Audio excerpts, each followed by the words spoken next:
coming on the air with the biggest escalation in 2 decades between Israel and Hezbollah, and a very deadly day in Lebanon. Missiles raining down on both countries as people try to escape any way they can. We're going to take you live to the region and to the Pentagon as a new wave of troops heads to the Middle East. We're also live tonight in Alabama as police basically beg for any details on a possible murder-for-hire mass shooting that left 4 people dead, more than a dozen hurt. Where this new investigation stands tonight and what one of the survivors is now telling our team. Then a new state of emergency tonight in Florida, a storm that is getting bigger, faster, barreling toward the state, set to hit as a hurricane. We've got the forecast and the new update from the Hurricane Center in just a second. Plus, we're live in a town that's worried it could be the next Springfield, Ohio. Why Charleroi, Pennsylvania is finding itself the new target for right-wing attacks against Haitian immigrants. And in tonight's breakdown, a team on the verge of the history it never wanted. What White Sox fans are telling us with their ball club 1 loss away from being the Major League's worst team ever. That's later in the show. Hey, I'm Hallie, and tonight we start with a region teetering on the brink of an all-out war with the most serious escalation between Israel and Hezbollah we've seen in almost 20 years. Nearly 500 people killed today in Lebanon alone, with Israel dropping bombs there, Hezbollah retaliating. The deadliest day between them in this conflict so far. And yes, this is a dramatic spike in attacks. You see them here unfolding in real time, with the Pentagon announcing in just the last couple hours it'll send more troops to the region on top of the 40,000 already there. Still, President Biden tonight says he's committed to calming things down. Watch this. My team is in constant contact with their counterparts, and we're working to de-escalate in a way that allows people to return to their homes safely. The State Department telling Americans in Lebanon to get out ASAP, and the Israeli Prime Minister saying this is not over yet, sending this message to people just across the border to the north. Watch. Now, starting this morning, the IDF has warned you to get out of harm's way. I urge you, take this warning seriously. Israel says 1 million of its civilians are running to bomb shelters tonight. They're also asking thousands of people to evacuate from near the northern border with Lebanon, where more than 100,000 people have already been displaced. Today alone, more than 100 strikes from Lebanon landing in Israel in just the last 24 hours. Same time period, 1,300 attacks from Israel into Lebanon, according to the Israelis. That's about 1 every 60 seconds. In other words, from the time the show started until now. We've got team coverage. Courtney Kuby is standing by with the latest from the Pentagon. But I want to start with Hallie live for us in Tel Aviv. Help us understand contextually where things stand in the Middle East right now. Is the war that started in Gaza nearly a year ago now spreading to Lebanon? Well, from the Lebanese perspective, it has spread to Lebanon because by any measure, almost 500 people killed in a single day in Lebanon. That certainly is the highest death toll in a single day since 2006, possibly since the end of the civil war in that country several decades ago. Now, Lebanese people who are, generally speaking, quite resilient. They've weathered wars, they've weathered revolutions, port explosions, and a banking collapse. Tonight, we are hearing from our sources inside the country. They are greatly concerned that this could lead to an all-out conflagration between Hezbollah and Lebanon and Israel. Hezbollah, as you mentioned there, has launched about 150 rockets, but the pounding that southern Lebanon and the Bekaa Valley are taking are causing mass casualties, and more than 1,600 people have been wounded in this.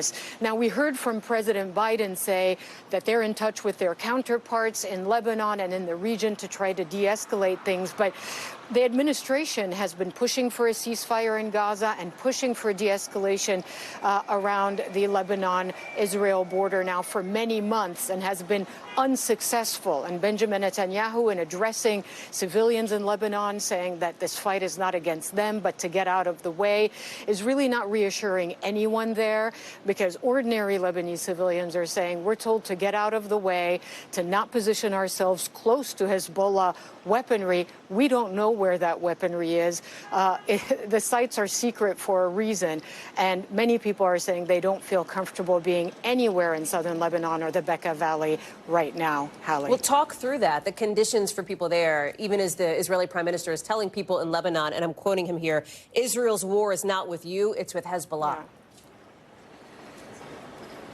Well, I guess one of the things that I've heard Lebanese people say is that is some of the rhetoric that Gazans heard at the beginning of the war after October 7th, after that terrible massacre here in Israel. You know, they were told just evacuate areas where Hamas is operating and don't stand close to places where you might think that Hamas is storing weaponry. So that is why there is a lot of concern. And in fact, we've spoken to one father who went to his kid's school and said, I just can't risk keeping my child in school when there are all these bombs falling across southern Lebanon. And this father was in Beirut. Listen to what he said just a short while ago. We're here because of the phone calls. They're calling everyone and threatening people by phone. So we're here to take my boy from school. The situation is not reassuring. That's after the Israeli military called and left messages on people's cell phones, landlines, and also issued announcements on the radio, Hallie. Hala Garani, thank you very much. Appreciate that. Let me bring in Courtney Kuby now. Courtney, how significant is this move from the U.S. military to send additional troops to the Middle East? So it's more symbolic at this point than it is significant. This is not a large number. It's a few dozen U.S. troops. But the reason that this matters right now, Hallie, is because it shows that the U.S. is concerned that this escalation of violence, this escalation of back and forth between Israel and Lebanese Hezbollah that we just heard from Hala about, there is a very real concern that it could continue to grow to the point where U.S. troops, where Americans may be put in harm's way and may have to flee the region. So the announcement came earlier today from Pentagon Press Secretary Major General Pat Ryder. He announced it to reporters this morning, saying that out of an abundance of caution, the Pentagon, the military had decided that they would send a small number of additional U.S. military personnel forward to augment forces already in the region. There are about 40,000 U.S. troops in the region right now, Hallie. That number has actually grown over the last several months, specifically since the last time that we saw a very high level of tension in the region in April. You'll recall then, of course, that Iran fired hundreds of projectiles towards Israel. U.S. and other allies were able to shoot the majority of those down before they actually impacted in the country. But after that, the U.S. has since then even added additional troops, primarily for force protection. But in the case of these few dozen troops that are going in, we don't have a lot of details about exactly when or where they're going. But in this case, it is more to be prepared should Americans have to flee the region and flee the violence, Hallie. What would be the de-escalation off-ramp here, Courtney? Is there one? They're really, I mean, some sort of a ceasefire with Hamas. The bigger concern is the higher likelihood of an escalation ladder as opposed to a de-escalation. That's the problem, is everything seems to be leaning in that direction. I think that's why we're seeing this announcement out of the Pentagon today. One of the big questions still is, how does Iran respond to this? We heard today from Iranian officials, our colleagues were reporting out of New York, that they say Iranians still do not want conflict. But the question is, they obviously have a lot of control and sway over Hamas, over Hezbollah. How do they react as these two terror groups continue to come under fire from Israel, Hallie? Courtney Kuby, thank you very much for that. More to come, I know, on that front as the days and the weeks progress. To bring you back here to home, because police in Alabama are now offering $100,000 to anybody who can help them catch the killer behind what they think may have been a murder-for-hire hit, a plot that left 4 people dead in a mass shooting in Birmingham. It happened, you're seeing it here, outside this cigar lounge. This is in a popular, nightlife area on Saturday night. It's not too far from the University of Alabama, Birmingham. In addition to the 4 people killed, at least 17 others were hurt, with the city's mayor today saying it is all hands on deck at this point. But I want to make myself very clear on what the priority is. It is to hunt down, capture, arrest, and convict the people who are responsible for this mass shooting.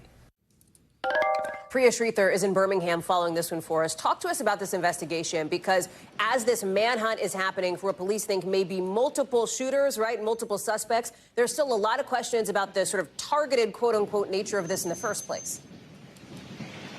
That's right, Hallie. And probably the biggest question right now is actually the identities of those suspects or persons of interest. As of the last press briefing, I asked the police chief, do you guys even know exactly who you're looking for? And he said, no, they don't at this point. You know, they're really relying on video surveillance from the neighboring businesses. As you mentioned, this is a very crowded area, but that is leaving a lot of people feeling sort of troubled in this area, that they haven't figured out just who it is just yet. They also are offering that $100,000 reward because they're hoping that somebody in the community has some information. Another challenge the police chief said that he faces here in Birmingham is this idea of an anti-snitch culture, that people don't necessarily want to rat out someone for fear of retaliation. But I also asked him, Hallie, why do we believe that this was a murder for hire plot?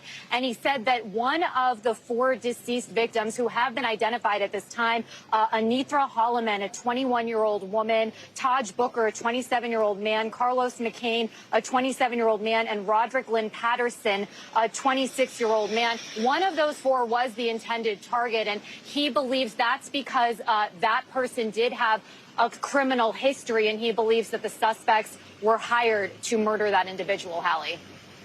Priya, you've been in Alabama, you've been on the ground since this shooting happened, and I understand that you had a chance to speak with one of the survivors who was there that night, who was shot. What do we know? What is he telling you?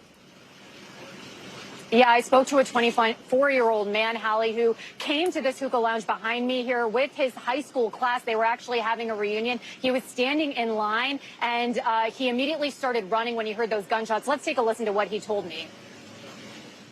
The scene it replays in my head. It literally looked like a Friday the 13th scene. Those images and the people on the sidewalk who didn't even get to make it to the hospital, who didn't even have a chance, that's what keeps me up at night. And so fortunately, Hallie, it's looking like he's going to make a physical full recovery, but as you heard just there, mentally this is something that's probably going to haunt him for potentially the rest of his life. Priya Sridhar live for us in Birmingham. Priya, thank you for being on top of this story for us. Former President Trump, in just the last few hours, is now accusing the Justice Department and the FBI of mishandling and downplaying that second assassination attempt against him, as a federal judge in this case rules that the suspect will stay in jail until his trial. It's coming as we're getting a look now at a whole bunch of court documents and new evidence, including a handwritten letter detailing this plot. You are looking at this court sketch from today. That's Ryan Ruth, who allegedly dropped off a box with a letter in it at somebody's house. Now, this is months before the second attempt on the former president's life. You know, the one at Mar-a-Lago or near sort of South Florida last week.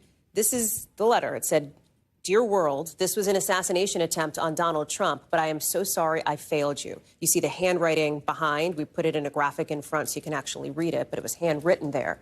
According to court filings, Ruth's cell phone was accessing towers near Trump International Golf Course, where this all happened, and the former president's home at Mar-a-Lago over a period of like multiple days, multiple times in the month before this alleged attempt. So from the middle of August through the middle of September.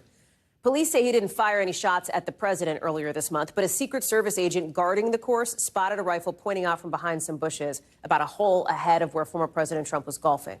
Ruth is now facing 2 charges. These are gun crimes. Park that for a second. We're going to get into why that's interesting. He's expected to enter a guilty or not guilty plea at his arraignment later on this month. Ken Delanian is joining us now. There was a lot in this, right? A lot of new information that we had not previously known until these court documents, until this hearing today. Walk us through some of it. We talked about the letter. We talked about how long he was apparently in South Florida, but that's not all. Well, that's the part I find most interesting. Is there was a mystery. How did he end up at the golf course on the day that Donald Trump was playing golf? Did he get tipped off? Did he know? Yeah. Well, as it turns out, he got there more than a month before and appeared to be staking out Donald Trump, because the cell phone records show that he was at that golf course multiple times, also at Mar-a-Lago. So it appears he just got lucky. He was there for 12 hours. This is a man, according to all this evidence, that was intent on trying to assassinate the former president. They found a listing of places where Trump was appearing in public. They found all kinds of evidence there. You see the weapon. They found his fingerprints on that gun.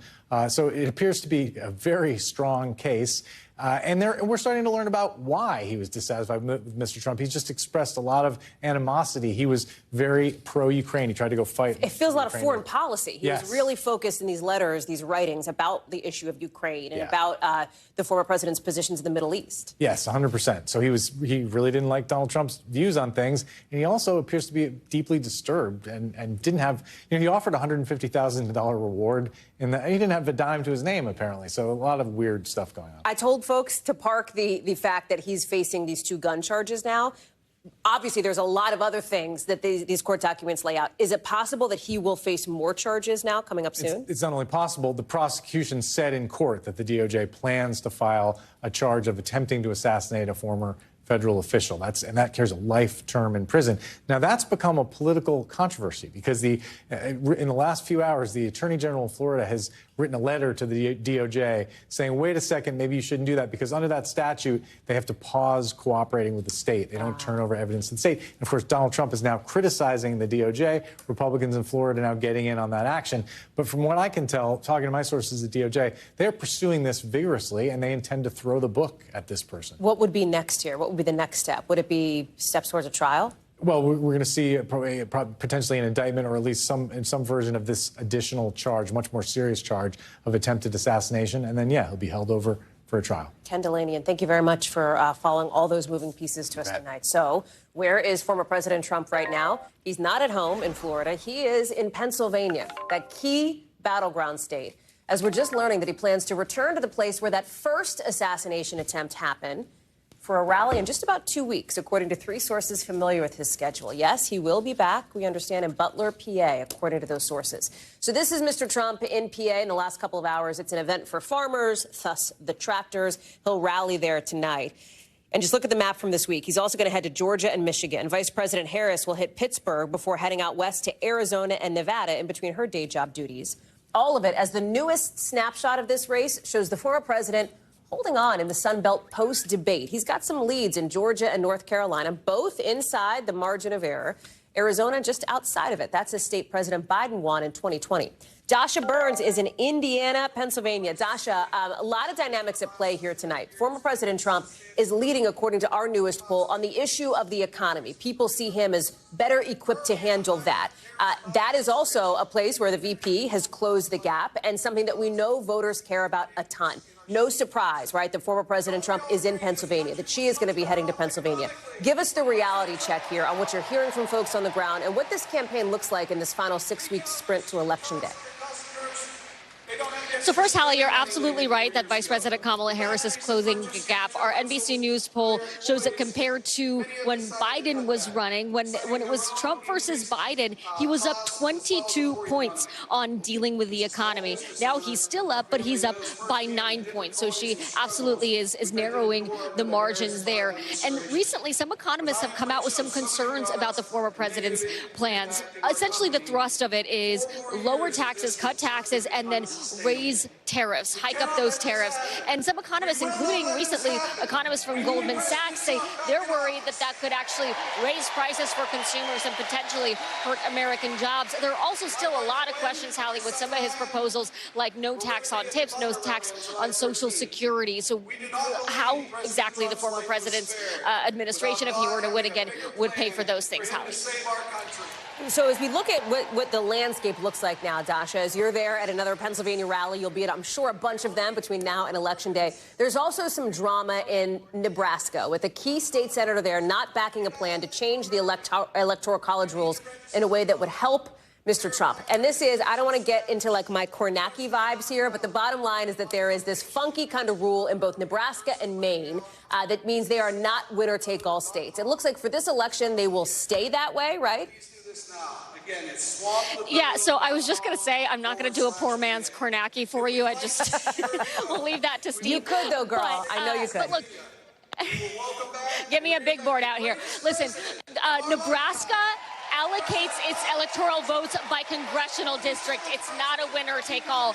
And you've got the district where you see Omaha that tends to go blue. So there could be one electoral vote in a very red state that might go to Harris. And when we're seeing these super tight margins and all of these battleground states that could end up making a difference. So the former president's team has been trying to push the state legislature there to change it to a winner-take-all system. Well, one of the key people who would make that decision just came out saying that after deep consideration, it's clear to me that right now, 43 days from Election Day, is not the moment to make this change. That's State Senator Mike McDonald. So it's not looking likely that this change that the Trump campaign thinks might help them is going to happen before November, Hallie. Dasha Burns live for us there in Indiana, Pennsylvania. Thank you very much.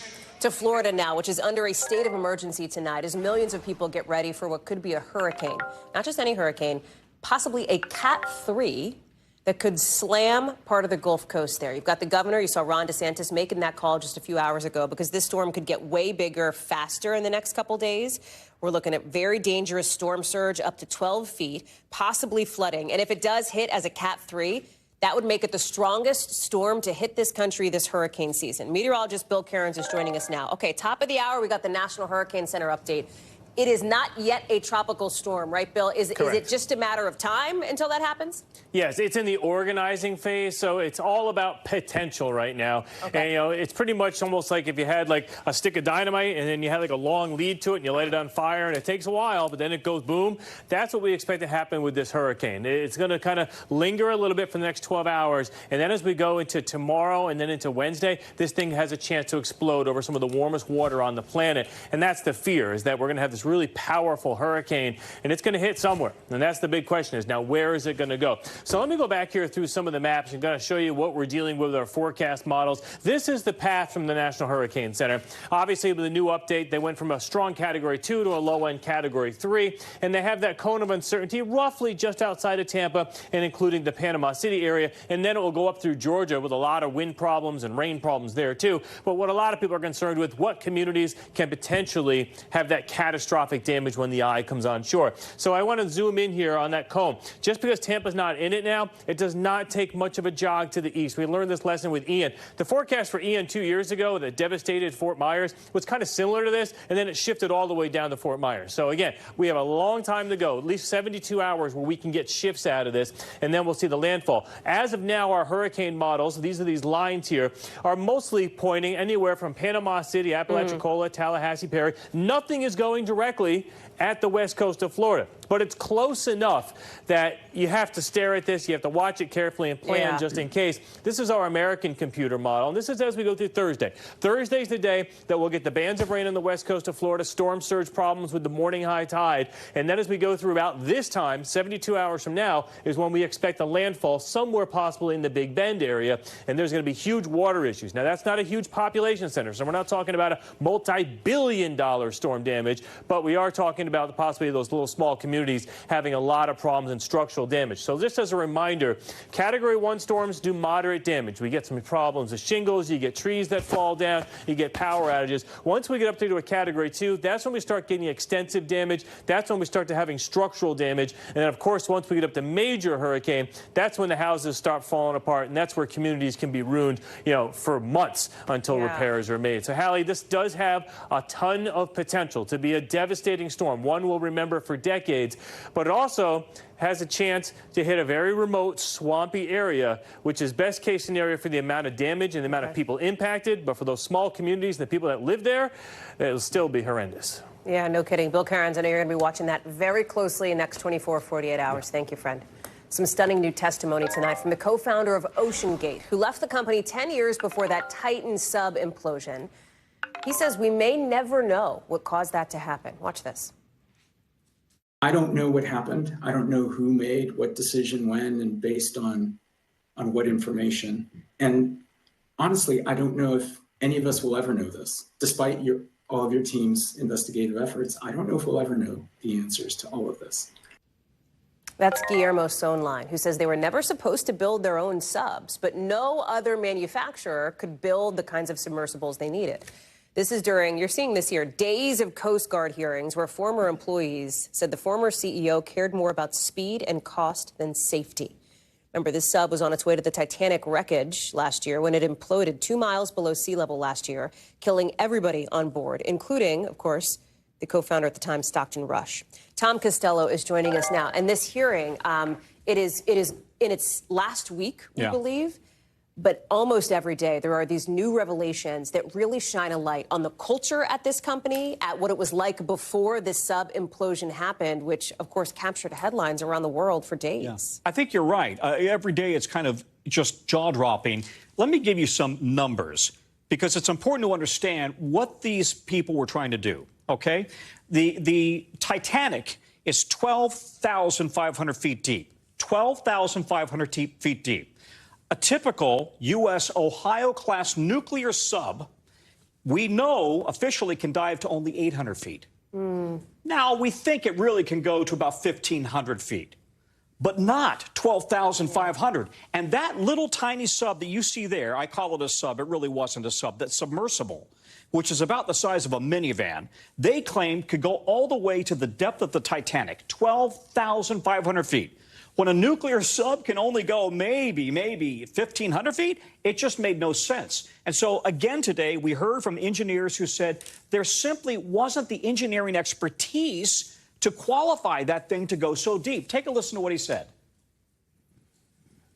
So the bulk of the subs that are out there today, as in 2009, go relatively shallow. It's nothing as far as trying to explore or study the world's oceans. We wanted to give humanity greater access to the ocean, and specifically the deep ocean, anything deeper than 1,000 meters. Yeah, let's make it clear. What we're talking about here is using the technology that they were trying to use, carbon fiber, essentially, right? A resin, a plastic, to be able to go deep and dive. And the engineers were saying, that simply isn't possible. And you may have been lucky, you may have done it a couple times, but ultimately the plastic is going to stretch and deform, and this could happen. This could implode, and that's exactly what happened. As these hearings continue, we think they're going to wrap up by the end of the week. Is there going to be some big, sweepy conclusion coming from the Coast Guard on this at some point down the road? Not this week, but ultimately the Coast Guard's conclusions will be posted, will be presented as well to the Commandant and to the NTSB. And if there was anybody to hold criminally liable or responsible, the DOJ would consider that. I don't know that that's possible. The company is bankrupt and the CEO is dead.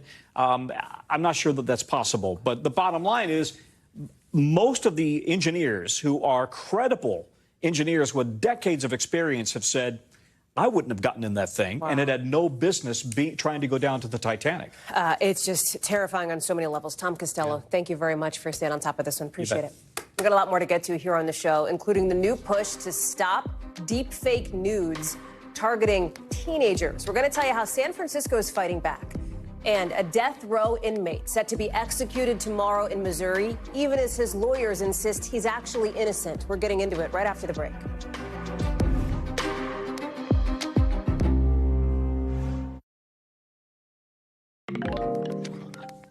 The Missouri Supreme Court right now is deciding whether to stop a man's execution tomorrow after hearing arguments that evidence in his case was mishandled. We're talking about this man, Marcellus Williams, who's facing the death penalty for the 1998 murder of a woman that he and his lawyers say he did not commit. And here's something you don't hear every day. A prosecutor from the office that obtained the original death sentence 21 years ago also today is arguing that Williams did not get a fair trial then.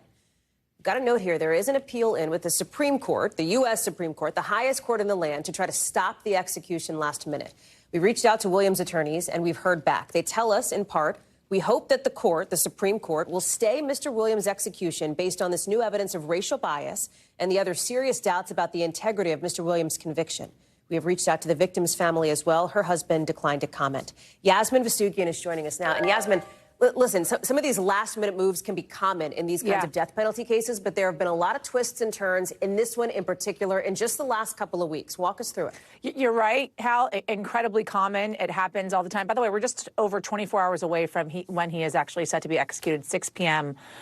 Central Time. And you're also right to mention the fact that the timeline here, though, is very different from other cases, really convoluted. You see the full screen up on your screens there. And I want to kind of walk folks through this timeline because it's important to take us through in context of what really has taken place here. 1998, Felicia Gale was found stabbed to death in her home when she was murdered. 2001 is when Marcellus Williams was actually convicted of first-degree murder. He was sentenced to death 2 years later.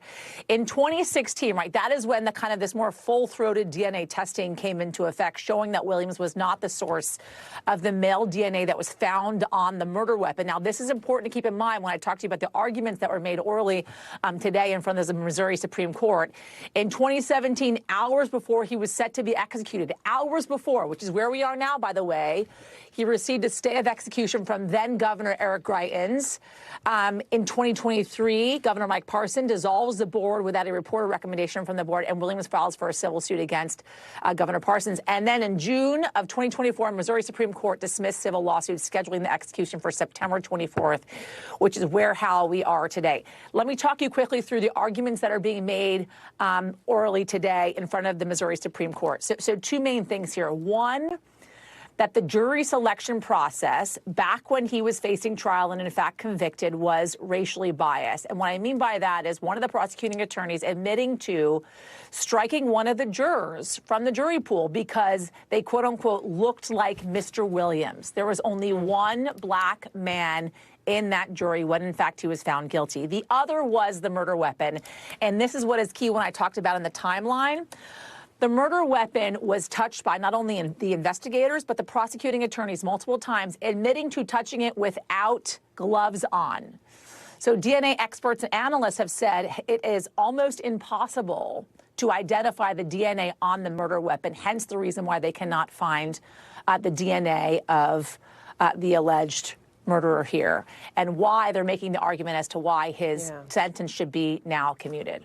You talked about the compressed timeline here, I think just 24 hours, right, until this is set to happen. So what are the chances that he might get a stay, basically a pause while they work through some of these issues here? So it's anybody's, question here as to what's actually going to happen. There's this new Missouri law, 2021, essentially saying allowing prosecutors to ask for a court to vacate a conviction that they believe was unjust. Last month, honestly, 3 folks were set free. They're not asking for that here. They're not asking for him to be set free just to get life in prison. But again, it's anyone's guess what's going to happen here. But it happens, Hal. It happens. Yeah.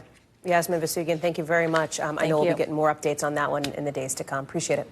Let's get you over to the 5 things our team thinks you should know about tonight. Number 1, a jury in Colorado finding a man guilty of killing 10 people at a supermarket 3 years ago, convicted on all 55 charges, including 10 counts of first-degree murder. His attorneys had argued he had untreated schizophrenia at the time of the shooting, but the jury found him to be legally sane. He is likely to be sentenced to life in prison without the possibility of parole. Number 2, Americans are going to be able to order free COVID test kits starting later this month. You can get as many as 4 of them through the mail. TBD on the exact date as to when sign-ups start, but as flu and COVID season really starts to kick in, you can sign up at covidtests.gov. Number 3, violent crime numbers dropping across the U.S. last year. According to some new data from the FBI, the Bureau says the murder rate fell just about 12%. That would be the biggest one-year drop in decades. Burglaries are also down, but car thefts and shoplifting went up. This is the second year in a row that the FBI reported a decline in violent crime, with the rates now back down to what they were before the pandemic. Number 4, 1 American and 2 Russians are returning back to Earth today, landing in Kazakhstan. See it there? That's a capsule from the International Space Station. And for the Russians, it is a welcome visit home after more than a year in space, 374 days to be exact. That's the record now for the longest straight stay at the ISS.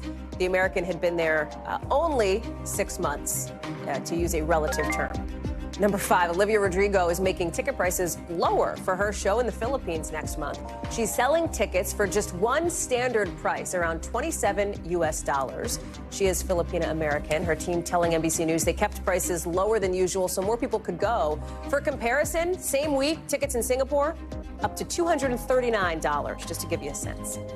Coming up, the scary moment that bulls escaped a rodeo in Massachusetts. That's all caught on video, but not all the bulls have been caught. We're going to get into that coming up in just a sec. Plus, a woman in Miami dangling from a parking garage. Yikes. We'll tell you what saved the day in just a minute.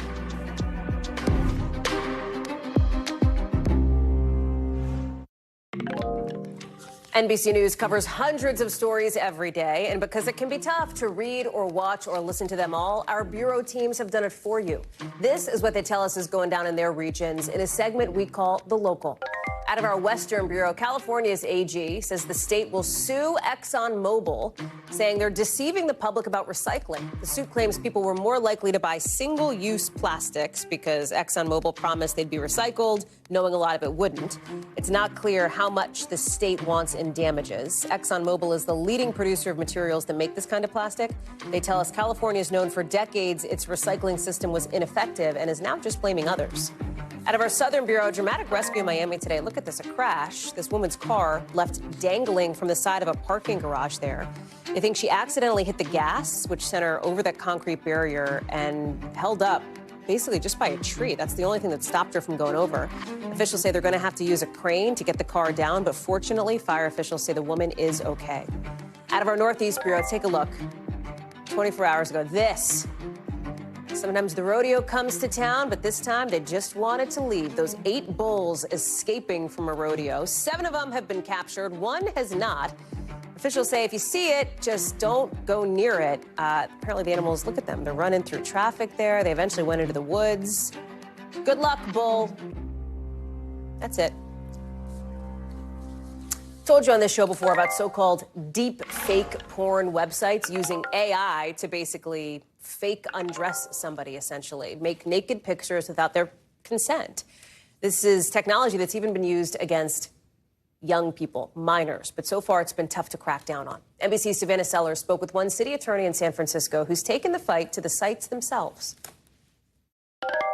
Hey there, Hallie. So we reported this first right here on your show, and now I got to go out to San Francisco and speak with some of these lawyers. This is the city attorney's office there. They're going after 16 of the biggest websites that are those deep fake generators. Just in the last year, they've had over 200 million visits to these websites.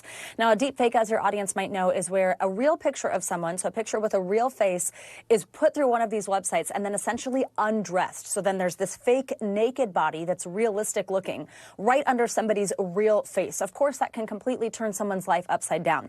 What happened here that's pretty amazing is a mom who also happens to be a top litigator in the San Francisco City Attorney's Office was just reading the newspaper over the weekend, and she read about a 15-year-old girl whose life was just that, turned upside down when one of these photos of her, these fake nude photos of her, spread like wildfire through her high school. Well, that litigator just happens to have a daughter that same age, and it really struck a chord with her. She sent it to her boss, asked if she could pursue it, and her colleague, also a mom, teamed up to do so. And listen to some of what they found just in the marketing of these websites. There's some pretty disturbing stuff in this lawsuit that specifically calls out even the way that these websites market their services. Tell me about that. So there are websites that market the services by saying, like, why take her on a date? Use our app to see her, you know, in the flesh or her naked body. And the implication is like, oh, yes, please use our tool to disrespect women and to strip them of their autonomy. Obviously, just completely disturbing. And importantly, they say that marketing obliterates the notion of any consent happening here, which is sometimes what these websites hide behind, saying that these websites are for consenting adults to use. But obviously, that is often not the case. We've seen it happen to superstars, too, like Taylor Swift, all the way to these girls in the halls of high schools. We have tried to contact some of these companies. You can barely even find contact information for them online. They believe that they can actually get these websites shut down because they say it's not just harmful, it doesn't just hurt these young girls, it's actually illegal. Hallie? Savannah Sellers, thank you very much for that. Coming up, another small town getting caught up in 2024 election attacks. Why people in Charleroi, Pennsylvania say they don't want to be the next Springfield, Ohio. We'll take you there live.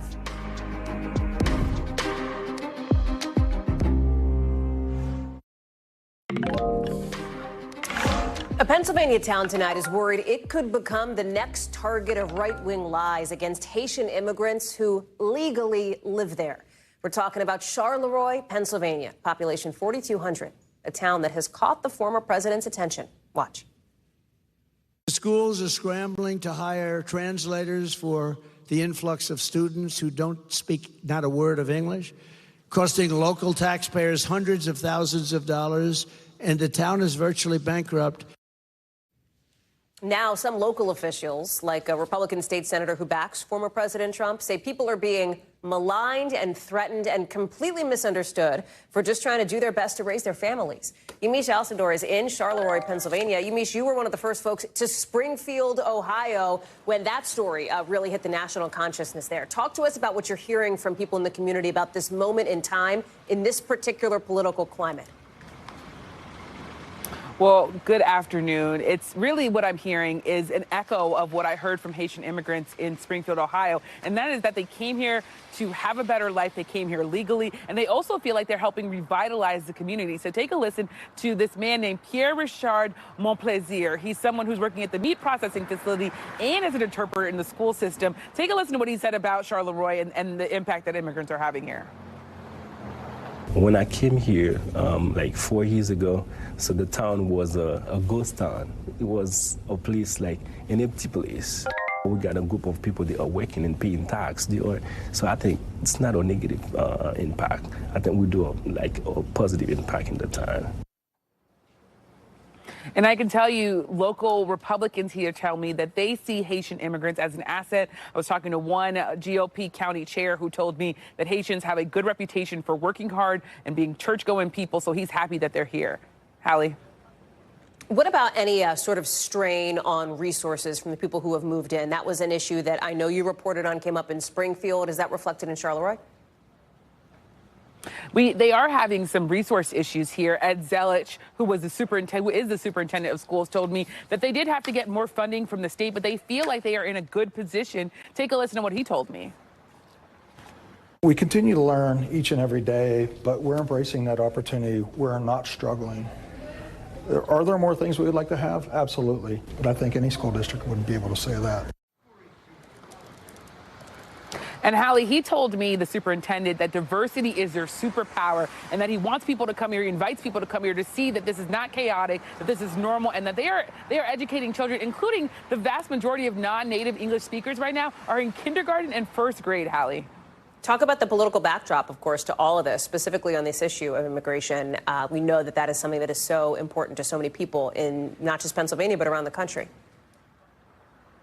Immigration is certainly a big topic as, of course, Election Day gets nearer. We should put up a poll for some people from the NBC News poll that we had just now. Said on securing the border and controlling immigration, 54% of voters thought that Trump would do a better job, while only 33% thought Vice President Harris would do a good job on that. And then treating immigrants humanely and protecting immigrant rights, only 29% that they thought Trump would do a better job at that.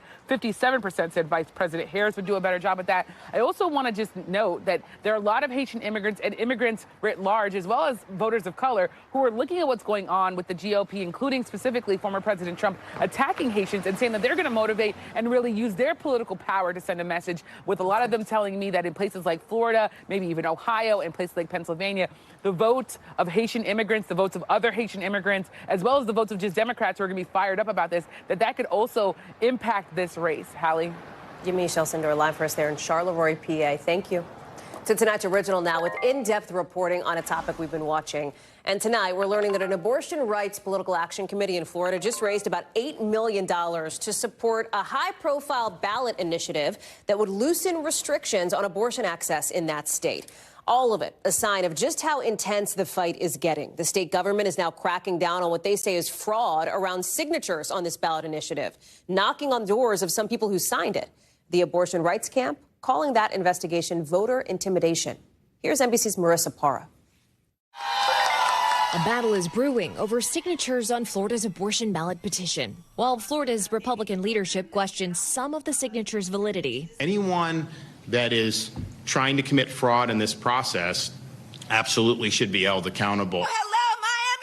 Abortion rights advocates are calling the efforts voter intimidation. The government is using the hands of power to intimidate voters by knocking on people's doors at all hours of the day and night to verify their signatures. If 60% of Florida voters vote yes on Amendment 4 in November, Florida's current law banning most abortions after 6 weeks would change to the point of viability, roughly 24 weeks. The petition to get Amendment 4 on the ballot to begin with had nearly 1 million signatures verified by the Florida Division of Elections in January. But 7 months later in July, Brad McVeigh with the Florida Department of State sent this letter, along with suspected fraudulent petitions to Florida's law enforcement, saying some of the above-named circulators also signed petitions on behalf of individuals who were deceased at the time the petition was allegedly signed. Now, some of those who really did sign are finding police at their door. NBC News spoke with Fort Myers resident Isaac Menashe, who told us a detective showed up at his home. Writing in part in a post, the experience left me shaken. What troubled me was he had a folder on me containing my personal information, about 10 pages. Troubling that so much resources were devoted to this. His local supervisor of elections told our NBC affiliate in Fort Myers he was never in the know. I had no idea that there was any type of investigation. The Office of Election Crimes and Security confirms 4 people in the state have been arrested and charged with petition fraud in connection with the abortion ballot, which Florida Governor Ron DeSantis says is the only purpose of the investigation.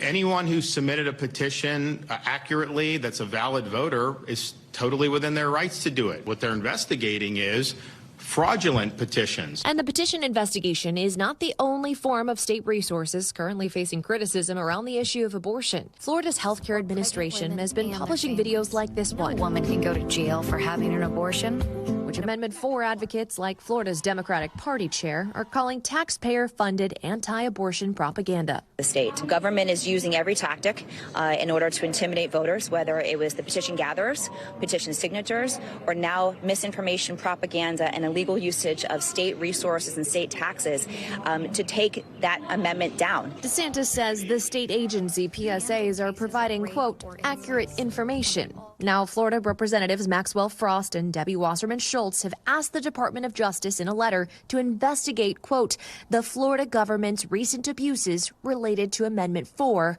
with just weeks to go until voters head to the polls. Marissa Parr is joining us now live from Miami. Listen, we called it a high-profile ballot initiative, Marissa, because it is, as you know, it sits at the center of one of the most important issues, one of the most talked about issues of this election nationally, and then, of course, in the state of Florida, so critical here. Talk to us about the dynamics here. Talk to us about those 4 people arrested in Florida and what it means for them. Well, we are learning more details about those 4 people, including the most recent arrest, a 46-year-old woman. She was charged with a total of 10 felony counts, Hallie. According to the Florida Department of State website, she had tried to submit over 300 invalid petitions across different voting districts. There was another person who was charged with 9 felony counts for trying, in part, to use the identity of someone who isn't even alive. So these are 4 people, Hallie, who have been arrested and charged in connection with this sort of petition fraud. But context is important here. There are still over 1 million signatures verified by the Florida Division of Elections in January. Allie? Marissa Parr live for us there in Florida tonight. Marissa, thank you. Coming up in tonight's breakdown, the MLB team getting closer to being in a club nobody actually wants to be in. Yes, historic horribleness. If it's not a word, it might be now. That's next.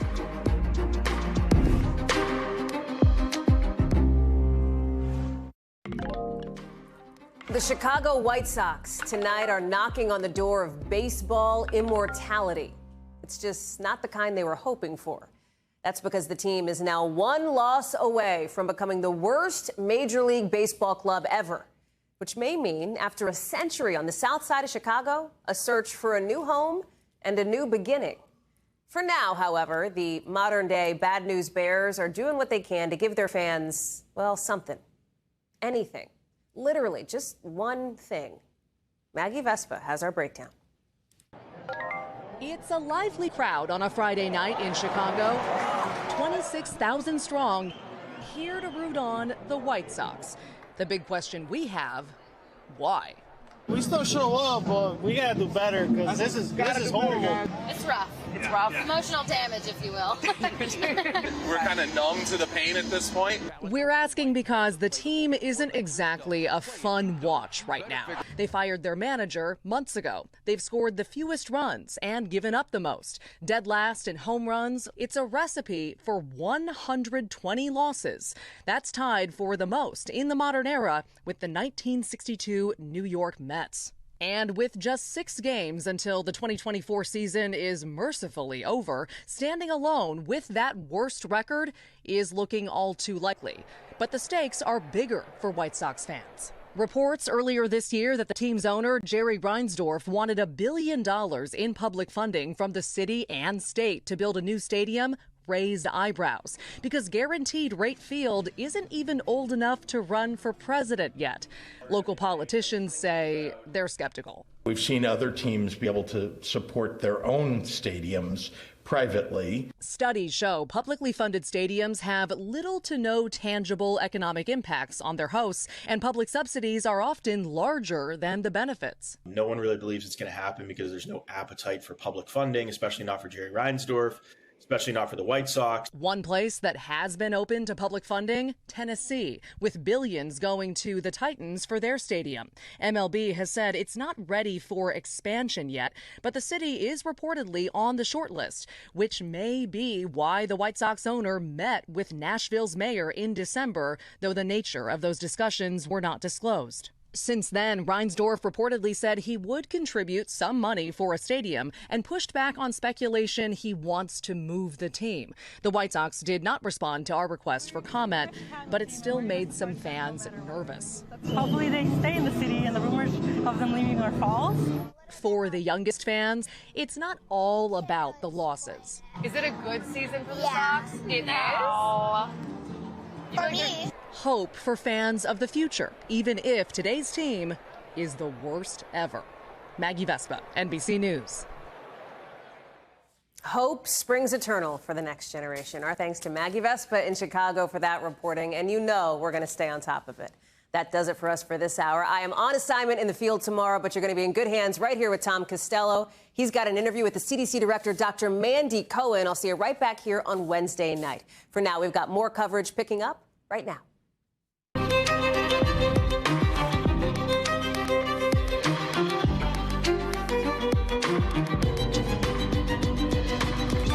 We're coming on the air with the biggest escalation in 2 decades between Israel and Hezbollah, and a very deadly day in Lebanon. Missiles raining down on both countries as people try to escape any way they can. We'll take you live to the region and to the Pentagon as a new wave of troops heads to the Middle East.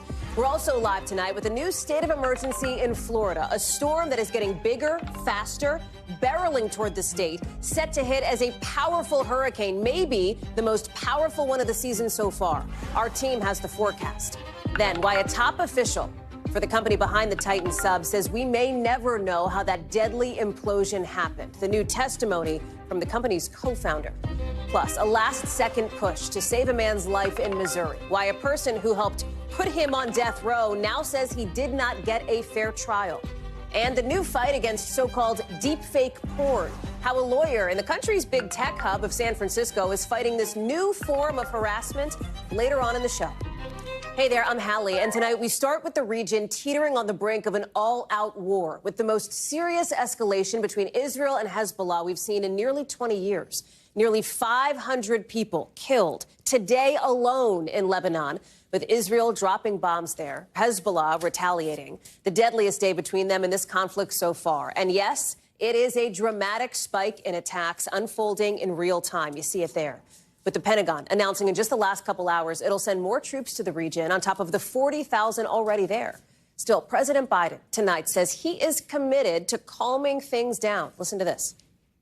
My team is in constant contact with their counterparts, and we're working to de-escalate in a way that allows people to return to their homes safely. The State Department is telling Americans in Lebanon to get out ASAP, as the Israeli Prime Minister says this is not over yet, sending this message to people across the northern border from Israel. Now, starting this morning, the IDF has warned you to get out of harm's way. I urge you, take this warning seriously. Israel says 1 million of its civilians are running to bomb shelters tonight. They're also asking thousands of people to evacuate from near that northern border with Lebanon, where more than 100,000 people have already been displaced. More than 100 strikes from Lebanon have landed in Israel in just the last 24 hours. 1,300 attacks from Israel into Lebanon in that same time period, according to the Israelis. So you do the math, that adds 1 every 60 seconds is what that is. In other words, from the time this show started until now.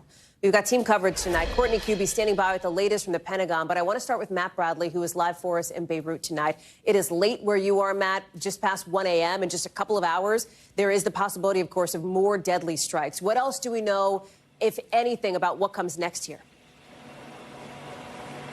Yeah, Hallie, I mean, your guess is as good as mine, but we have heard a little bit from the Israelis warning Lebanese civilians to leave not just the area of fire in southern Lebanon, but they were specifically saying things about hiding, or Hezbollah's weapons that have been hiding, they say, inside civilian homes. They've said, and this is the first time we've really heard this exact kind of language from the Israelis. They even went on Lebanese radio to warn people about this, saying that Lebanon has been, or that Hezbollah has been using Lebanese civilians as human shields and forcing them to hide missiles inside garages and private homes. That makes it really sound like the next wave of attacks is going to be directly targeting civilian homes in southern Lebanon that the Israelis have said are housing these, heavy weapons, projectiles that could be fired from southern Lebanon into northern Israel. But as you've already seen on your screen, I think, we're talking about thousands and thousands of Lebanese civilians who are fleeing southern Lebanon, heading north. They're taking these warnings incredibly seriously.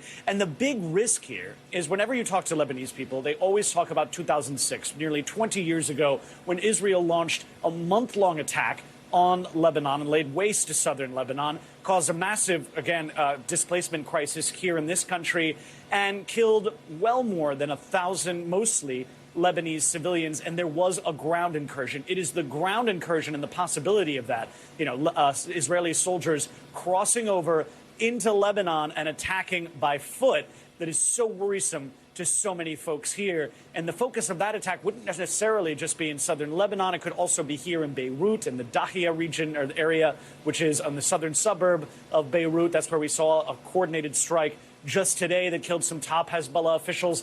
Also in the Bekaa Valley in the eastern part of the country, those could all see not just an increase in aerial strikes by the Israelis, but that potential for a horrifying ground invasion by Israel that could see casualties spike even more than we've seen today.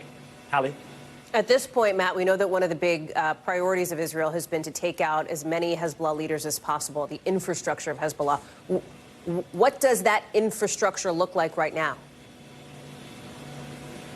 Yeah, I mean, that's a great question. And, like you said, we've been seeing sort of a decapitation of Hezbollah, of its top leadership. And we saw this just in that strike today that killed a top commando, several other top leaders, along with dozens of civilians. Now, we've also been hearing about what I was talking about just a moment ago, strikes potentially against private homes that the Israelis say have been housing Hezbollah armaments and projectiles, launch sites, basically, that have been hidden, that the Israelis say are using civilian shields in order to cover them. We don't know so much about Hezbollah's actual infrastructure, but we have heard in the past couple of years there could be as many as 150,000 projectiles hidden in missile silos all across the country. So we could see really strikes saturating much of Lebanon, seeking out these projectile strikes, these sort of missile silos that could be used against northern Israel and points all across Israel. We don't have exact numbers on that. But we also heard from Hezbollah, or from military analysts saying that there could be as many as 100,000 Hezbollah operatives and commandos. Now, a lot of military analysts place that as more in the tens of thousands. But remember, a lot of these soldiers were already attacked in that really unprecedented pager attack and the walkie-talkie attack that maimed so many of the commandos that could be called up to fight against the Israelis. Matt Bradley, live for us tonight in Beirut. Matt, we're glad to have you there. Please be safe, your crew as well. Thank you for being on the ground. I want to bring in Courtney Kuby now, who, of course, covers the Pentagon. So let's talk about that piece of it here and the role that the U.S. is playing with more troops on the way. Yeah, so this is a small number, a very small number, a few dozen U.S. troops who are headed to the region. Now, we heard about this first today from the Pentagon Press Secretary, Major General Pat Ryder. He said that due to the increasing tensions, the situation in the Middle East, out of abundance of caution, the U.S. is sending a small number of additional U.S. military personnel forward to augment the forces already in the region. There's about 40,000 U.S. troops already forward in the region. And Hallie, that number actually has grown in recent months. You'll recall a time in the spring when there was a very tense situation when Iran fired hundreds of projectiles towards Israel. The U.S. and other allies helped to shoot the vast majority of those down before they reached Israel. But at that, there's actually now more U.S. troops in the region than there was at that time. So Pentagon officials still insist that they are well postured. This additional small number of U.S. troops, however, are going in case this situation along the border that Matt has just laid out so well, along the border with Lebanon, should continue to escalate and should get to a point where American citizens and American personnel in the area have to get out of the country and flee for their own safety. Hallie. Talk to us, too, about this new warning here from the State Department that says, hey, Americans, evacuate at this point. I know you have some reporting on what some of those preps look like here. Yeah, so at this point, this isn't the first time that we've heard a similar kind of warning. You know, we should say that. But the U.S. military for months now has had assets in the region. Frankly, if there were the need for a large-scale evacuation of Americans that would involve the military, one thing they could look to are some of these U.S. military ships that are floating in the Mediterranean. They could quickly get towards the shore and get large numbers of Americans out.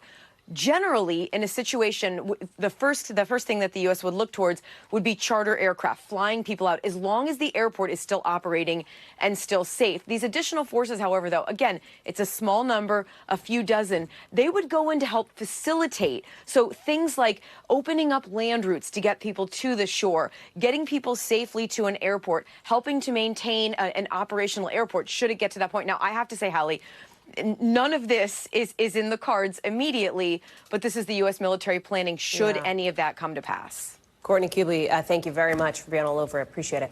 Back here at home, let's talk about Florida, which is under a state of emergency tonight. Millions of people are getting ready for possibly a Category 3 hurricane that could hit in just a couple of days. You see Governor Ron DeSantis, he's making this state of emergency call late today because we're talking about a storm that could get a lot bigger, faster over the course of the next 24 hours. The risk of storm surge, you see the track there, the risk of major flooding to the Gulf Coast. If it ends up hitting as a Cat 3, this would be the strongest storm to hit the U.S. this entire hurricane season.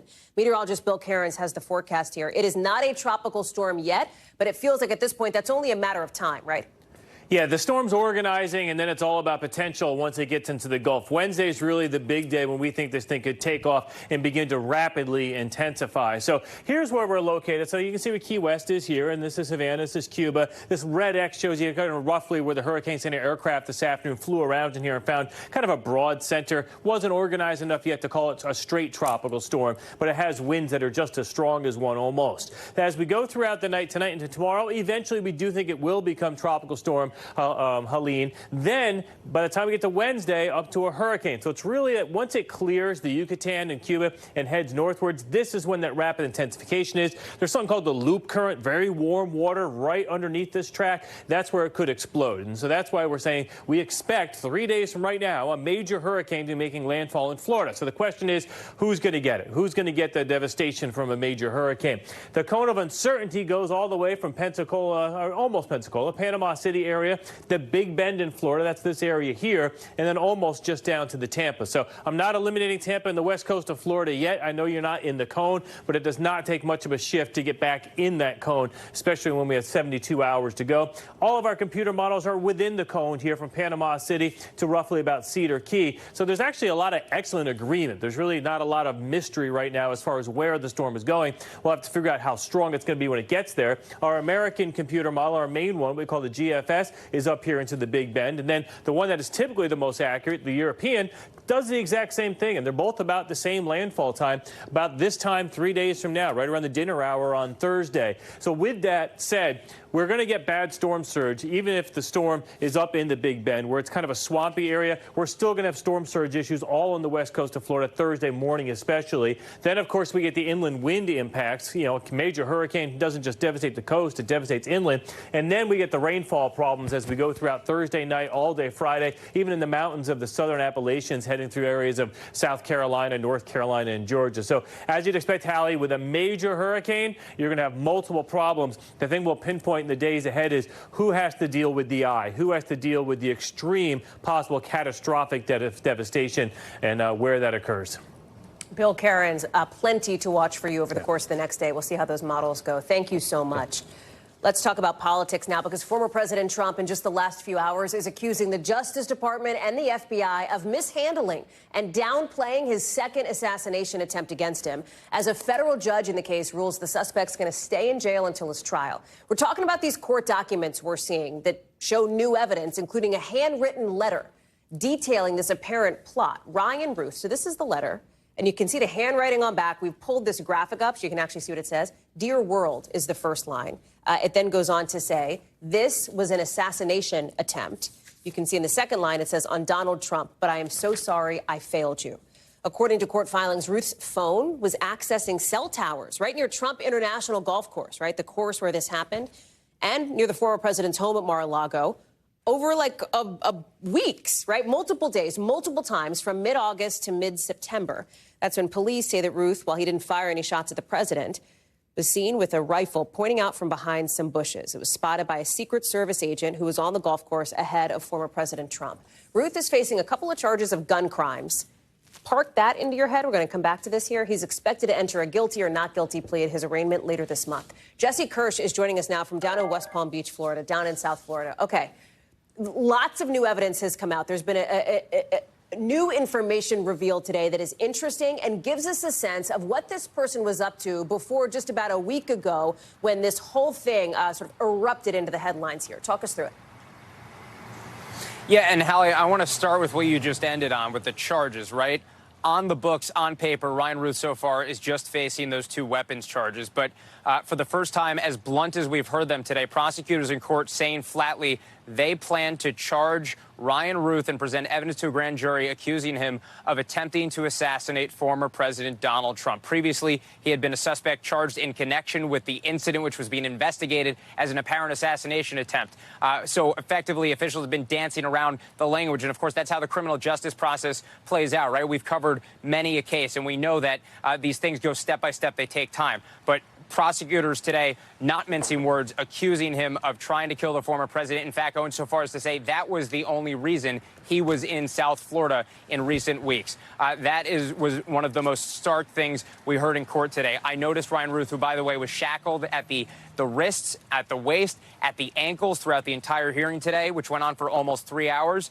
He was mostly not reacting from what we could tell. But I did notice that he did seem to nod in the affirmative a couple times when there were references made to his involvement and his efforts toward Ukraine and toward Taiwan. He also shook his head when the prosecution suggested that he is a threat to the person who brought this box allegedly to investigators, which contained a letter talking about an assassination attempt, according to what authorities have shared. So we saw him shake his head affirmative and negatively a couple times, but mostly he was even keel throughout this hearing.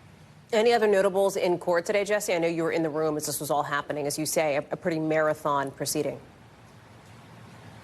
Yeah, no one that identified themselves readily. Prosecution was there. The defense team was there. A special agent from the FBI who has been referred to in some of the other paperwork involved with this case testified and was questioned by the defense. What I did think was notable and in the defense's favor, as you could see them starting to build, a case around this all being circumstantial evidence, not actually being able to tie him into the moment.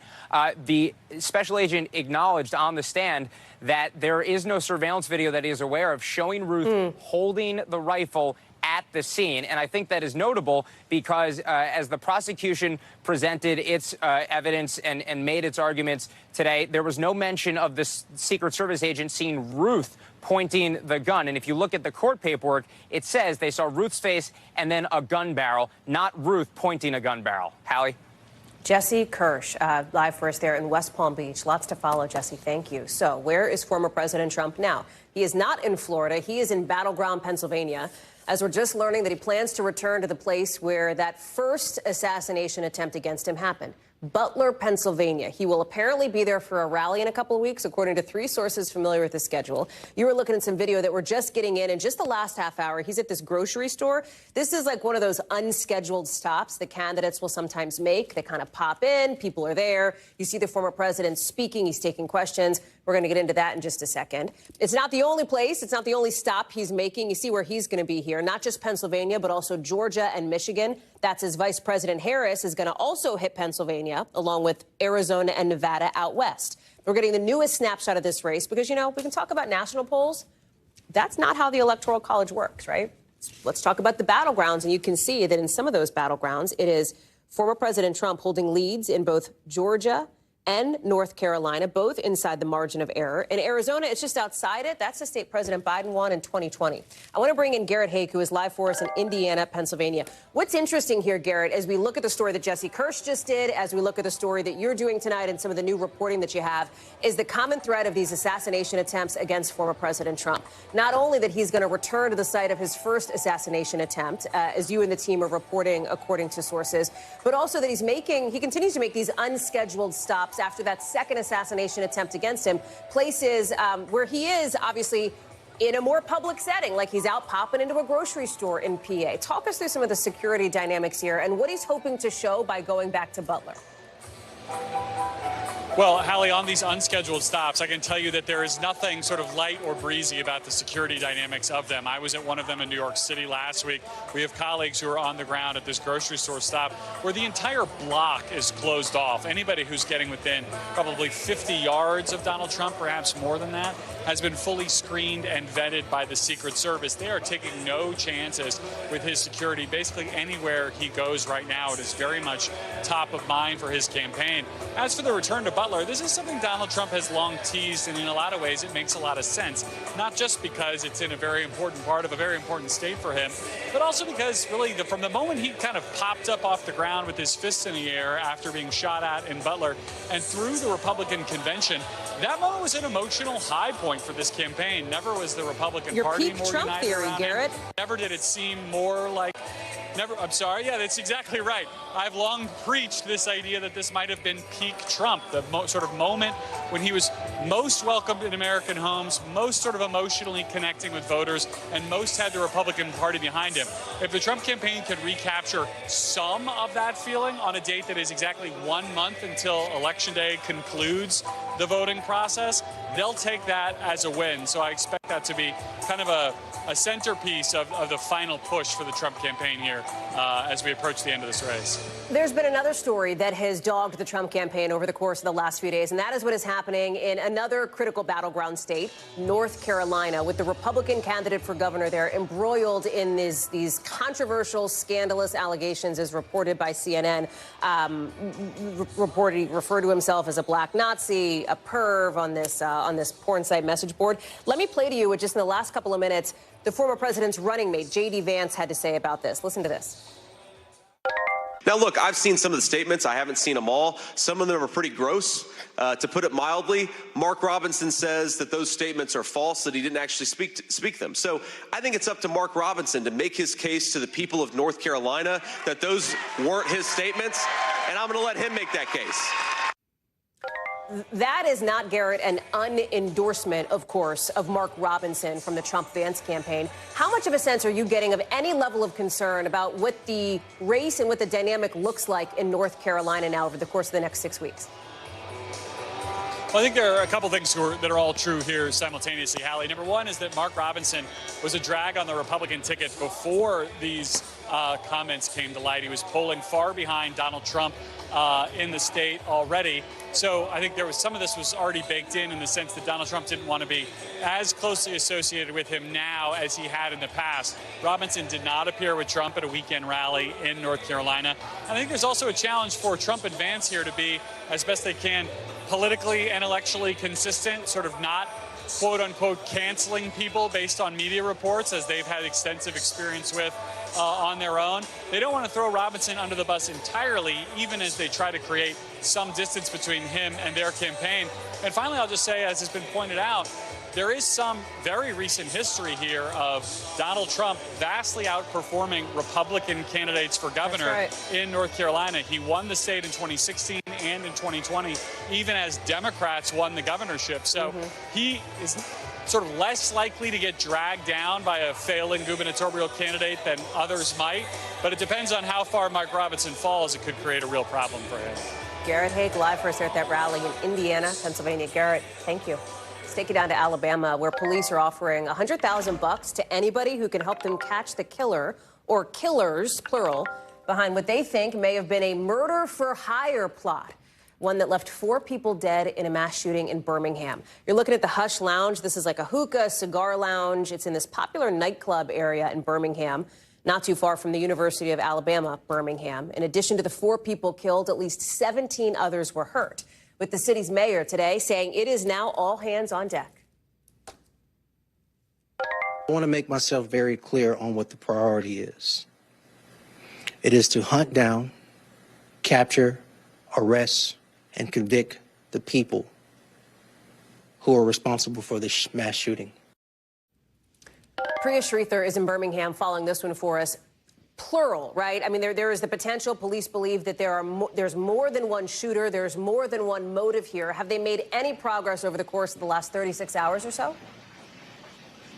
Yeah, I mean, that's a great question. And they say that they still haven't actually been able to identify who those suspects or people of interest could be. They do believe, as you mentioned, that this was a murder for hire plot. And we asked them why they think that. And they said that some of the 4 deceased victims actually had a criminal history themselves. And so that's why they believe that these suspects were actually hired to carry out this plot. And Hallie, there was a lot of questions at the press conference about how the people of Birmingham should feel that these guys are essentially on the loose right now. And they said that, listen, this was a targeted shooting, but it's hard to feel safe right now, a lot of people say, because in addition to whoever that targeted individual was, which they believe is one of the 4 people who did in fact die, there were so many other people who were also shot. There were 17 other people who were shot and hospitalized. We're learning that 12 of those people were released from the hospital, but 5 of them are still there. Now, of the deceased victims, there's 3 men, 1 woman. They range in age from 21 to 27 years old.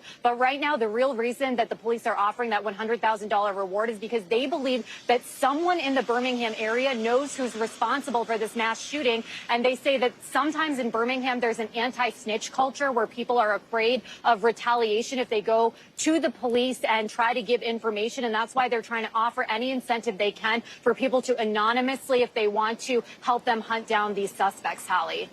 The mayor of Birmingham also said gun violence there feels like it is at an epidemic level at this point. That is an issue that one survivor of this shooting talked with you about, right? Tell us more about that.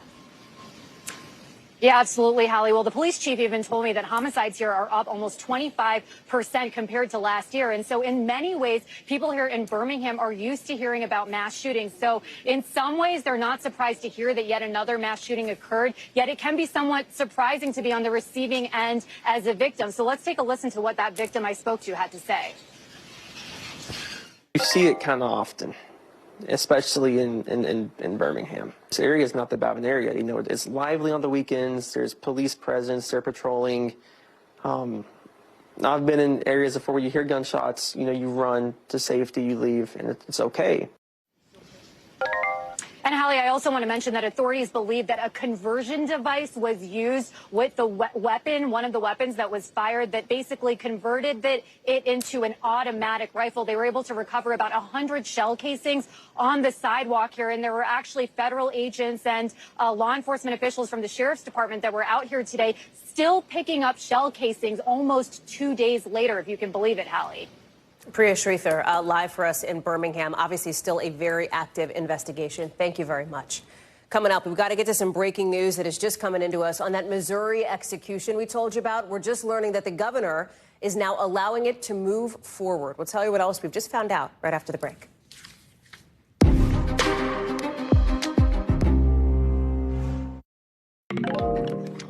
Some stunning new testimony tonight from the co-founder of OceanGate, who left that company 10 years before the Titan submersible implosion. He says we may never know what caused that disaster to happen. Watch. I don't know what happened. I don't know who made what decision when and based on what information. And honestly, I don't know if any of us will ever know this. Despite all of your team's investigative efforts, I don't know if we'll ever know the answers to all of this. Guillermo Sonline says OceanGate was never supposed to build their own submersibles, but that no other manufacturer could actually create what they needed. This comes after days of hearings where former employees said the former CEO, in their view, cared more about speed and cost than safety. Remember, the submersible was on its way to view the Titanic wreckage when it imploded 2 miles below sea level last year, killing everybody on board, including Stockton Rush. Tom Costello is joining us now. And this hearing, it is in its last week, we believe. But almost every day, there are these new revelations that really shine a light on the culture at this company, at what it was like before this sub implosion happened, which, of course, captured headlines around the world for days. Yeah. I think you're right. Every day it's kind of just jaw-dropping. Let me give you some numbers, because it's important to understand what these people were trying to do, okay? The Titanic is 12,500 feet deep. 12,500 feet deep. A typical U.S. Ohio-class nuclear sub, we know officially can dive to only 800 feet. Now, we think it really can go to about 1,500 feet, but not 12,500. And that little tiny sub that you see there, I call it a sub, it really wasn't a sub, that submersible, which is about the size of a minivan, they claimed could go all the way to the depth of the Titanic, 12,500 feet. When a nuclear sub can only go maybe 1,500 feet, it just made no sense. And so, again, today, we heard from engineers who said there simply wasn't the engineering expertise to qualify that thing to go so deep. Take a listen to what he said. So the bulk of the subs that are out there today, as in 2009, go relatively shallow. It's nothing as far as trying to explore or study the world's oceans. We wanted to give humanity greater access to the ocean, and specifically the deep ocean, anything deeper than 1,000 meters. Yeah, let's make it clear. What we're talking about here is using the technology that they were trying to use, carbon fiber, essentially, right? A resin, a plastic, to be able to go deep and dive. And the engineers were saying, that simply isn't possible. And you may have been lucky, you may have done it a couple times, but ultimately the plastic is going to stretch and deform, and this could happen. This could implode, and that's exactly what happened. As these hearings continue, we think they're going to wrap up by the end of the week. Is there going to be some big, sweepy conclusion coming from the Coast Guard on this at some point down the road? Not this week, but ultimately the Coast Guard's conclusions will be posted, will be presented as well to the Commandant and to the NTSB. And if there was anybody to hold criminally liable or responsible, the DOJ would consider that. I don't know that that's possible. The company is bankrupt and the CEO is dead. I'm not sure that that's possible. But the bottom line is, most of the engineers who are credible engineers with decades of experience have said, I wouldn't have gotten in that thing, and it had no business trying to go down to the Titanic. It's just terrifying on so many levels. Tom Costello, thank you very much for staying on top of this one. Appreciate it. Got to get to some breaking news now on that story we brought you in the last hour about the man on death row in Missouri. We are just now confirming here at NBC News that the governor of Missouri says that they will move forward with the execution of Marcellus Williams in just about 24 hours from now. The Associated Press is reporting tonight that the state Supreme Court also denied his request for a stay, or in essence, a pause. Marcellus Williams was sentenced to death for the 1998 murder of a woman that he and his lawyers say he did not commit. Williams and his attorneys say that evidence in his case was mishandled. And a prosecutor from the office that obtained the original death sentence 21 years ago has also argued that Williams did not get a fair trial back then. Now, there is also an appeal in with the United States Supreme Court, so the highest court of the country, to try to pause or stop this execution tomorrow as well. We're going to stay on top of this. We'll bring you any details as we get more information. Let's get you over to the 5 things our team thinks you should know about tonight. Number 1, A Colorado jury today finding a man guilty of killing 10 people at a supermarket 3 years ago. He was convicted on all 55 charges, including 10 counts of first-degree murder. His attorneys argued he had untreated schizophrenia when the shooting happened, although the jury found him legally sane. He is likely to be sentenced to life in prison without the possibility of parole. Number 2, you're going to be able to order your free COVID test kits later this month, as many as 4 of them at a time through the mail. TBD on the exact date when you can get your request in, but you can sign up at covidtest.gov. Number 3, the Federal Aviation Administration, the FAA, says it's hired more than 1,800 air traffic controllers this year. That's the most they've hired in like a decade, and that's pretty good news because the agency has seen a staffing decline for them. Number 4. I want to show you some pretty interesting video. Yes, that's an octopus punching at fish in the ocean. It's because a new study finds that some of them hunt in a group with fish and organize basically what they should prey on, essentially. The octopus punches the fish to keep them on task, apparently, and to keep the group moving. Researchers think fish benefit from this because the octopus can get to very hard-to-reach places. The octopus benefits because it can follow the fish to food. You learn a little of everything on this show. Don't say we didn't tell you. Number 5. Look at this. This is an American and 2 Russians coming back to Earth today from the International Space Station. This is them landing in Kazakhstan in a capsule. The Russians have broken the record now for the longest straight stay at the ISS, 374 days, over a year.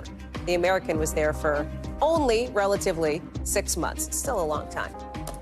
Want to get to some other breaking news just into us. News that of a congressman now facing new accusations of violating House ethics rules. We've got one of our correspondents scrambling to a camera. We're going to get you the new details we're learning tonight in just a sec.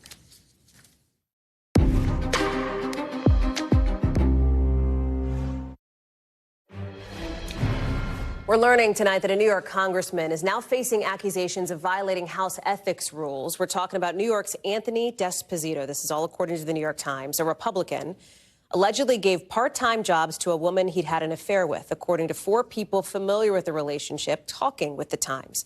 We should note that 3 people confirmed the affair that Esposito had with this woman to the Times. He also allegedly hired his fiance's daughter to work in his district office, according to payroll records viewed by the paper. NBC News is out to the congressman's office, but we haven't heard back yet. NBC News covers hundreds of international stories every day, and because it can be tough to read or watch or listen to them all, our teams around the world have done it for you. Here's a look at what they're watching in a segment we call The Global.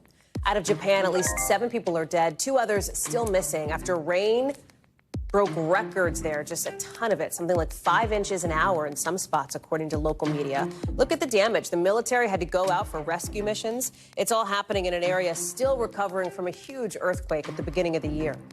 Out of Argentina, some wildfires are burning 24,000 acres in that country. There's a lot of wind and not enough rain, and that's making it harder to fight.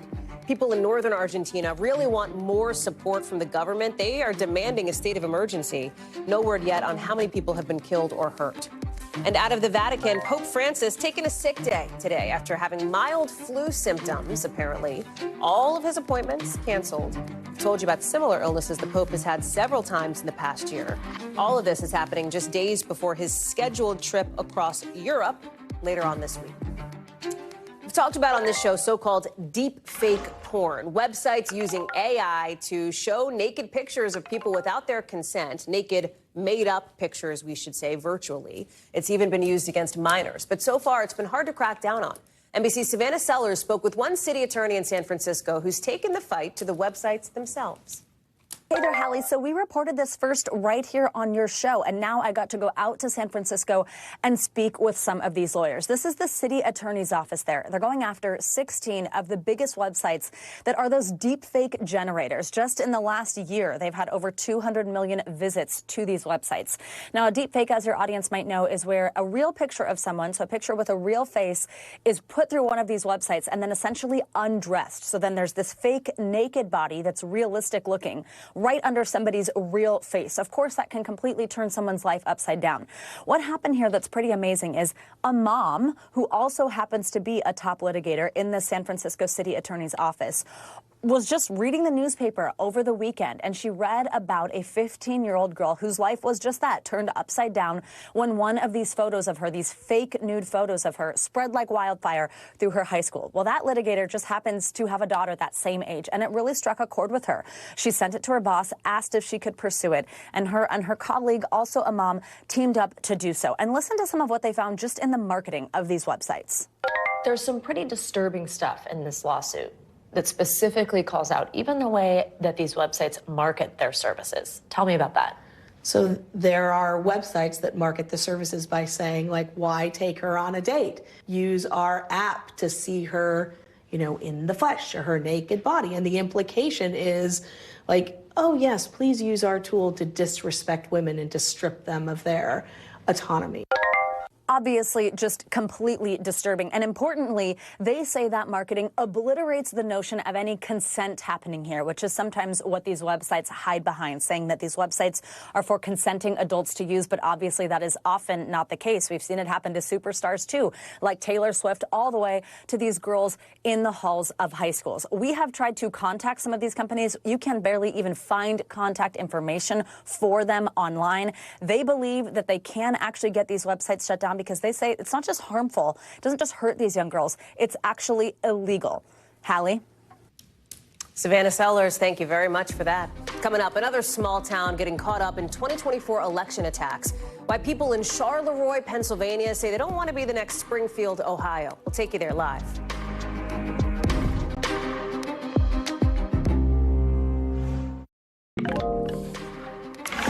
A Pennsylvania town tonight is worried it could become the next target of right-wing lies against Haitian immigrants who legally live there. We're talking about Charleroi, Pennsylvania, population 4,200, a town that has caught the former president's attention. Watch. Schools are scrambling to hire translators for the influx of students who don't speak not a word of English, costing local taxpayers hundreds of thousands of dollars, and the town is virtually bankrupt. Now, some local officials, like a Republican state senator who backs former President Trump, say people are being maligned and threatened and completely misunderstood for just trying to do their best to raise their families.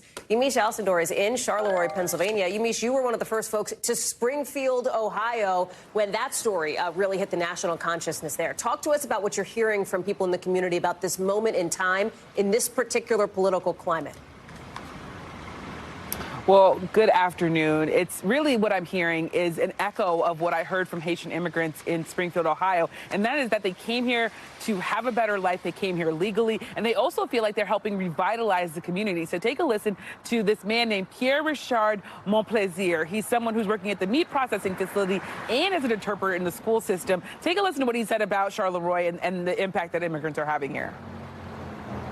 When I came here like 4 years ago, so the town was a ghost town. It was a place like an empty place. We got a group of people that are working and paying tax. So I think it's not a negative impact. I think we do a positive impact in the town. And I can tell you, local Republicans here tell me that they see Haitian immigrants as an asset. I was talking to one GOP county chair who told me that Haitians have a good reputation for working hard and being church-going people, so he's happy that they're here. Hallie? What about any sort of strain on resources from the people who have moved in? That was an issue that I know you reported on, came up in Springfield. Is that reflected in Charleroi?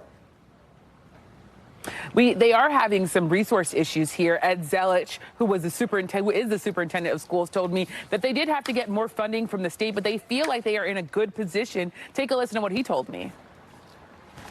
We continue to learn each and every day, but we're embracing that opportunity. We're not struggling. Are there more things we would like to have? Absolutely. But I think any school district wouldn't be able to say that. And Hallie, he told me, the superintendent, that diversity is their superpower and that he wants people to come here, he invites people to come here to see that this is not chaotic, that this is normal, and that they are educating children, including the vast majority of non-native English speakers right now are in kindergarten and first grade, Hallie. Talk about the political backdrop, of course, to all of this, specifically on this issue of immigration. We know that that is something that is so important to so many people in not just Pennsylvania, but around the country. Immigration is certainly a big topic as, of course, Election Day gets nearer. We should put up a poll for some people from the NBC News poll that we had just now. Said on securing the border and controlling immigration, 54% of voters thought that Trump would do a better job, while only 33% thought Vice President Harris would do a good job on that. And then treating immigrants humanely and protecting immigrant rights, only 29% that they thought Trump would do a better job at that. 57% said Vice President Harris would do a better job at that. I also want to just note that there are a lot of Haitian immigrants and immigrants writ large, as well as voters of color, who are looking at what's going on with the GOP, including specifically former President Trump attacking Haitians and saying that they're going to motivate and really use their political power to send a message, with a lot of them telling me that in places like Florida, maybe even Ohio, and places like Pennsylvania, the votes of Haitian immigrants, the votes of other Haitian immigrants, as well as the votes of just Democrats who are going to be fired up about this, that could also impact this race. Hallie? Yamiche Elsindor live for us there in Charleroi, PA. Thank you. To tonight's original now with in-depth reporting on a topic we've been watching. And tonight we're learning that an abortion rights political action committee in Florida just raised about $8 million to support a high-profile ballot initiative that would loosen restrictions on abortion access in that state. All of it a sign of just how intense the fight is getting. The state government is now cracking down on what they say is fraud around signatures on this ballot initiative, knocking on doors of some people who signed it. The abortion rights camp calling that investigation voter intimidation. Here's NBC's Marissa Parra. A battle is brewing over signatures on Florida's abortion ballot petition, while Florida's Republican leadership questions some of the signatures' validity. Anyone that is trying to commit fraud in this process absolutely should be held accountable. Abortion rights advocates are calling the efforts voter intimidation. The government is using the hands of power to intimidate voters by knocking on people's doors at all hours of the day and night to verify their signatures. If 60% of Florida voters vote yes on Amendment 4 in November, Florida's current law banning most abortions after 6 weeks would change to the point of viability, roughly 24 weeks. The petition to get Amendment 4 on the ballot to begin with had nearly 1 million signatures verified by the Florida Division of Elections in January. But 7 months later in July, Brad McVeigh with the Florida Department of State sent this letter, along with suspected fraudulent petitions to Florida's law enforcement, saying some of the above-named circulators also signed petitions on behalf of individuals who were deceased at the time the petition was allegedly signed. Now, some of those who really did sign are finding police at their door. NBC News spoke with Fort Myers resident Isaac Menashe, who told us a detective showed up at his home. Writing in part in a post, the experience left me shaken. What troubled me was he had a folder on me containing my personal information, about 10 pages. Troubling that so much resources were devoted to this. His local supervisor of elections told our NBC affiliate in Fort Myers he was never in the know. I had no idea that there was any type of investigation. The Office of Election Crimes and Security confirms 4 people in the state have been arrested and charged with petition fraud in connection with the abortion ballot, which Florida Governor Ron DeSantis says is the only purpose of the investigation. Anyone who submitted a petition accurately that's a valid voter is totally within their rights to do it. What they're investigating is fraudulent petitions. And the petition investigation is not the only form of state resources currently facing criticism around the issue of abortion. Florida's healthcare administration has been publishing videos like this one. A woman can go to jail for having an abortion. Which Amendment 4 advocates like Florida's Democratic Party chair are calling taxpayer-funded anti-abortion propaganda. The state government is using every tactic in order to intimidate voters, whether it was the petition gatherers, petition signatures, or now misinformation propaganda and illegal usage of state resources and state taxes to take that amendment down. DeSantis says the state agency PSAs are providing, quote, accurate information. Now, Florida Representatives Maxwell Frost and Debbie Wasserman Schultz have asked the Department of Justice in a letter to investigate, quote, the Florida government's recent abuses related to Amendment 4, with just weeks to go until voters head to the polls. Marissa Parra is joining us now live from Miami. Listen, we called it a high-profile ballot initiative, Marissa, because it is, as you know, it sits at the center of one of the most important issues, one of the most talked about issues of this election nationally, and then, of course, in the state of Florida, so critical here. Talk to us about the dynamics here. Talk to us about those 4 people arrested in Florida and what it means for them. Well, we are learning more details about those 4 people, including the most recent arrest, a 46-year-old woman. She was charged with a total of 10 felony counts, Hallie.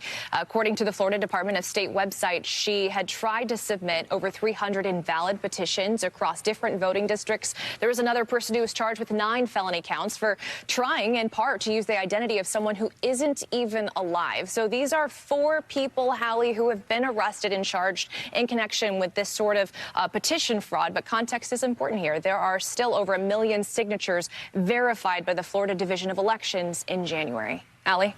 Marissa Parr live for us there in Florida tonight. Marissa, thank you. Coming up in tonight's breakdown, the MLB team getting closer to being in a club nobody actually wants to be in.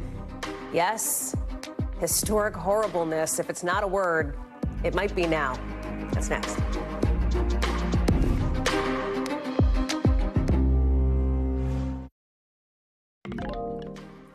The Chicago White Sox tonight are knocking on the door of baseball immortality. It's just not the kind they were hoping for. That's because the team is now 1 loss away from becoming the worst Major League Baseball club ever, which may mean, after a century on the south side of Chicago, a search for a new home and a new beginning. For now, however, the modern-day Bad News Bears are doing what they can to give their fans, well, something. Anything. Literally, just one thing. Maggie Vespa has our breakdown. It's a lively crowd on a Friday night in Chicago. 26,000 strong, here to root on the White Sox. The big question we have, why? We still show up, but we gotta do better because this is horrible. It's rough. It's rough. Emotional damage, if you will. We're kind of numb to the pain at this point. We're asking because the team isn't exactly a fun watch right now. They fired their manager months ago. They've scored the fewest runs and given up the most. Dead last in home runs. It's a recipe for 120 losses. That's tied for the most in the modern era with the 1962 New York Mets. And with just 6 games until the 2024 season is mercifully over, standing alone with that worst record is looking all too likely. But the stakes are bigger for White Sox fans. Reports earlier this year that the team's owner, Jerry Reinsdorf, wanted $1 billion in public funding from the city and state to build a new stadium raised eyebrows because Guaranteed Rate Field isn't even old enough to run for president yet. Local politicians say they're skeptical. We've seen other teams be able to support their own stadiums privately. Studies show publicly funded stadiums have little to no tangible economic impacts on their hosts, and public subsidies are often larger than the benefits. No one really believes it's going to happen because there's no appetite for public funding, especially not for Jerry Reinsdorf, especially not for the White Sox. One place that has been open to public funding, Tennessee, with billions going to the Titans for their stadium. MLB has said it's not ready for expansion yet, but the city is reportedly on the short list, which may be why the White Sox owner met with Nashville's mayor in December, though the nature of those discussions were not disclosed. Since then, Reinsdorf reportedly said he would contribute some money for a stadium and pushed back on speculation he wants to move the team. The White Sox did not respond to our request for comment, but it still made some fans nervous. Hopefully they stay in the city and the rumors of them leaving are false. For the youngest fans, it's not all about the losses. Is it a good season for the Sox? It is. For me. Hope for fans of the future, even if today's team is the worst ever. Maggie Vespa, NBC News. Hope springs eternal for the next generation. Our thanks to Maggie Vespa in Chicago for that reporting, and you know we're going to stay on top of it. That does it for us for this hour. I am on assignment in the field tomorrow, but you're going to be in good hands right here with Tom Costello. He's got an interview with the CDC director, Dr. Mandy Cohen. I'll see you right back here on Wednesday night. For now, we've got more coverage picking up right now. Thanks for watching. Stay updated about breaking news and top stories on the NBC News app or follow us on social media.